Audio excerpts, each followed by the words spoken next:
This is the craziest audition story of my entire life. Ever since I booked Les Demoiselles de Rochefort at the Lido Theatre in Paris, my number one most asked question is, how did you book this job? I need everyone to buckle up because it's literally a trip. First off, let's get some important context out of the way. I'm half French, I was born in Marseille, and I lived there until I was 2.5. My dad and his whole side of the family still live there, and I go visit at least once a year, usually in the summer. I most recently was there in May in between two productions of Anastasia. I was on layoff for 3 weeks, so I was like, I'm going to France. Usually I fly into Paris and then I take the train down to the south because it's a lot cheaper that way. This trip, my return flight from Paris to New York was at 8 p.m. so I figured I might as well just spend the day in Paris. So I booked the first train into Paris and spent the day in Paris. So while I was on my little vacation in France, I remembered that I had two friends, David Uch and Jessica Aubrey, who were performing in Titanic at the Lido Theatre in Paris. If you're not following them, you should be. They're ridiculously talented. I've never met them in person, but we've been mutuals for a few years, so I messaged them asking if they wanted to get coffee,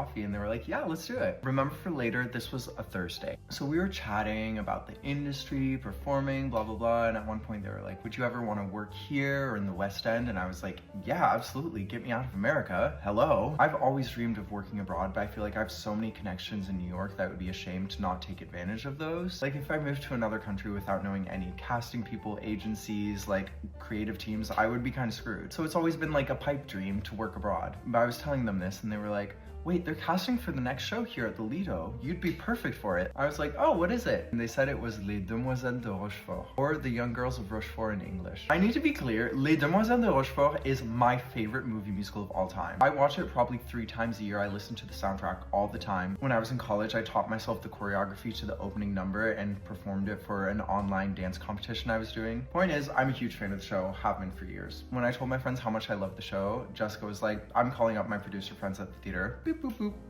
She literally was like, hello, I found someone for your next show. You need to see them. The producer said that they were mostly done with casting, but listen, my friends were not taking no for an answer. Not 30 minutes later, I was up in the administrative offices of the Lido Theatre meeting with all the producers and Jean-Luc Chopin, the artistic director. They started pulling up my dance videos on social media, looking through and being like, okay, what else do you have? And I was like, I have this video from Jessica Lee Golden's class. I have these.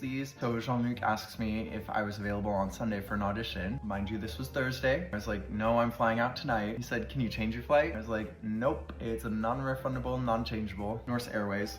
He said, okay, then we'll have to do a Zoom audition on Sunday at the end of our audition day. They told me they would send me audition materials to look at soon. At this point, I have no idea what role I'm being considered for. They mentioned that they were still looking for someone to play Andy Miller, which is the part Gene Kelly played in the movie, but that I was a little young. He plays an American composer who sings in French the whole time, but he was 55 when they filmed the movie. The other characters I thought I was right for are Bill and Etienne, who are two younger, like featured ensemble type roles, both played by English-speaking actors in the movie. I was like, I feel like I'd be one of those two. Jean-Luc also asked me if I had experience understudying or swinging, and I was like, yes, I'm in Anastasia right now understudying the role of Dimitri, and I love swinging. I've done it before and I've been dying to do it again. I was basically just like, please cast me, I'll do anything. So I got back to New York at around 1 a.m. that night. Friday rolled around and I didn't really hear anything, so I started to get a little antsy, but I finally heard from them Friday afternoon. An email with self-tape materials for the role of Andy Miller. Based on our earlier conversation, I was like, great, I'm being considered to understudy this since I'm way too young. The audition packet had a 2.5-minute scene, a 2-minute song, a short dance combination, and a short tap combination. They asked me if I could tape the scene and the tap combination because those would be a little complicated to do on Zoom. Friday night, I studied up on the audition materials and I rewatched the movie, paying close attention to Gene Kelly. On Saturday, I went into the dance studio and I learned the tap combo and the dance combo, and I filmed both of them. When I got home, I filmed the scene and I also filmed the song just because I figured, I was like, I want them to have all of the materials taped so they can refer to them later on in the casting process if they need. Learned everything in less than like 24 hours, sent it all off, and I was like, okay, fingers crossed, here we go. I did it. And because this was so last minute, I wasn't able to find any studio space on Sunday for my Zoom callback, so I ended up taking all of Sunday morning to clear out my room and like make space for my room to be an audition studio. At that point, I thought I was gonna be doing like double pirouettes on this Zoom in my room. So I hopped on the Zoom for my callback, and the entire creative team is on this little screen, and they basically were like, yeah, your videos were great, we just have a couple adjustments, things that we want to work with you on. The music director gave me a couple adjustments for the tone of the song I did, so I tried part of it again a cappella. And then he said, can you scat? And I was like, yeah, sure. Listen, I don't scat on a day-to-day basis unless I'm listening to my girl Leve and singing along to that, but I was like, yeah, I'll try anything. So I did that, and then he mentioned, he was like, okay, in the movie, he does this one little phrase, I want you to learn that. I was like, okay, I'm gonna learn it for like the next round of auditions, I guess. And then the director was talking about the character, and he was talking about how for this production, they want it to be very like based in realism, and they don't want it to turn into caricatures or imitations of the movie. I was like, right, because I am not Gene Kelly. And then Jean-Luc, the artistic director of the Lido, was like, okay, well, it's good for me. You free in the fall? And I was like, yeah. He was like, okay, well, you're hired. What the fuck?